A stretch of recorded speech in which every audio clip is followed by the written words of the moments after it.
Recently, as y'all have seen so far, we've been receiving so many new horror IPs that happen to be random or very silly, but yet they're very successful and effective within our own pop culture.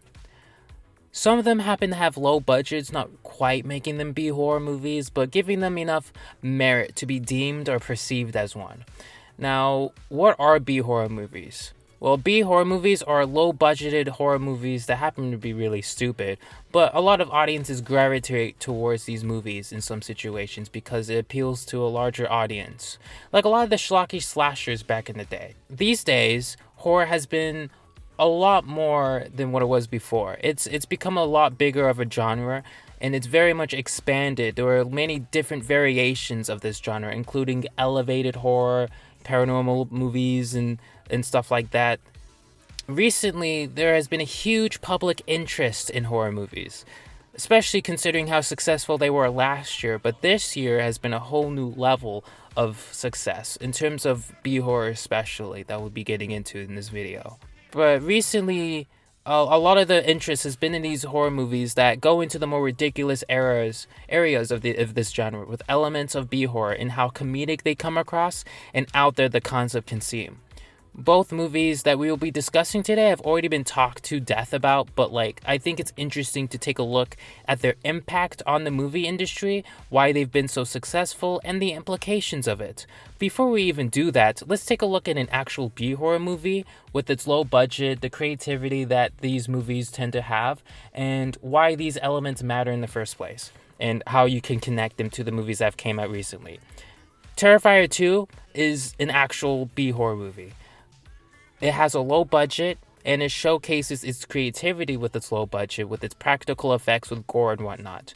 The story, very much unimportant, although the sequel takes the necessary steps that makes us care about the characters as an audience. The two movies that we'll be going into also take this step into making the characters matter before showing the ridiculous nature of these movies. Terrifier 2 had its perfect balance of horror and humor, with these scenes having these long depictions of violence with the villain reacting in clownish ways that make you laugh. Sometimes it's the ridiculous situation or the movie itself, which is a major element that B horror movies share overall. Killer Clowns in Outer Space is another great example, but of an older B horror movie, a movie that has comedic elements that are shared with its horrific scenes, because yeah, these are creepy ass clowns, but they're literally turning people into cotton candy, and that fact alone is funny as hell. These next two movies share these same elements. I'll be going through why exact. Now, sure, the Cocaine Bear and Megan movies, they both have huge budgets that don't quite make them be horror, but the spirit that those movies have are very much connected to how B horror movies carry themselves. And you can absolutely see that inspiration, which lives on with the fun, fleshed out concepts, by first starting out by talking about Megan. Megan is a movie that stars a robotic doll controlled by AI. This AI robot doll prototype is given to a little girl who lost her parents, and she ends up dependent on her, showcasing the unhealthy ways of coping and how it can lead to a more toxic relationship. It's not even done in a way that can be classified as elevated, and it's more of a setup for what the robot says later on, which makes these scenes have more impact and make it even funnier than the scenes already were. The movie's story isn't particularly the main course of this movie, but it's important in how it sets up future scenes that make us laugh in the first place. The titanium scene would have never happened and had been as funny if it weren't for the earlier, sadder scenes, making the girl need some way of feeling stronger.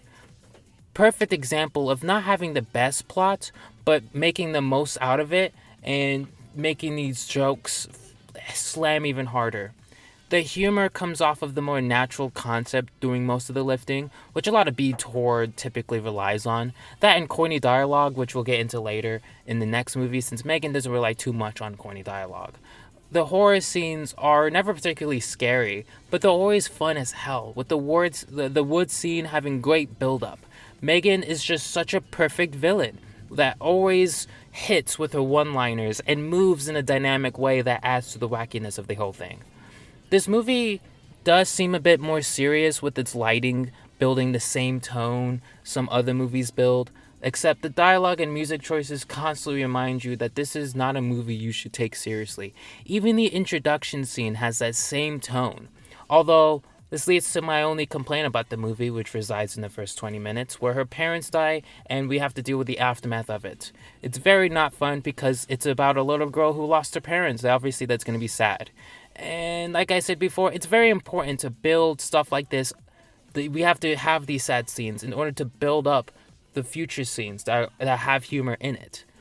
But it goes on for a little bit longer than it should, making you wonder if you should take this movie seriously, which is something you probably shouldn't do with a movie that's this stupid. And keep in mind, I mean stupid in a good way. This movie knows it's stupid and plays off of that fact constantly, making it such a fun watch overall. Cocaine Bear, very much inspired from the B-horror scene, in the 80s especially, because of its music choices and costume design.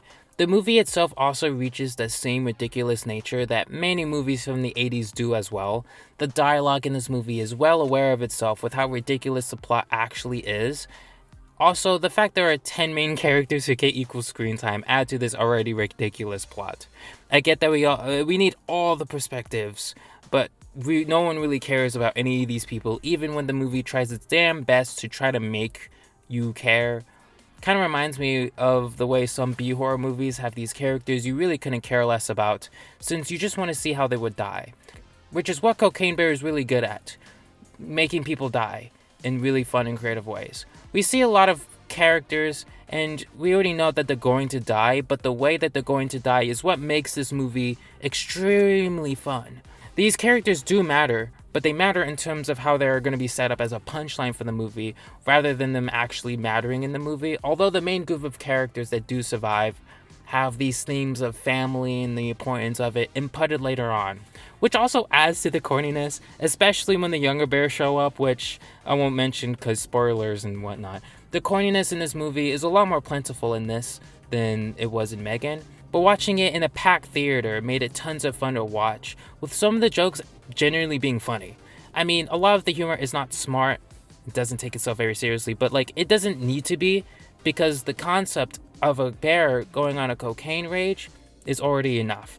That's the joke. That was already the joke within itself. The other jokes in this movie are just there to continue to add to the wacky nature of it all. The horror scenes are actually surprisingly effective at times too. The paramedic scene was just such a perfect example, with the setup being great as well, like it was in the last movie, and it was a very stupid but very fun scene.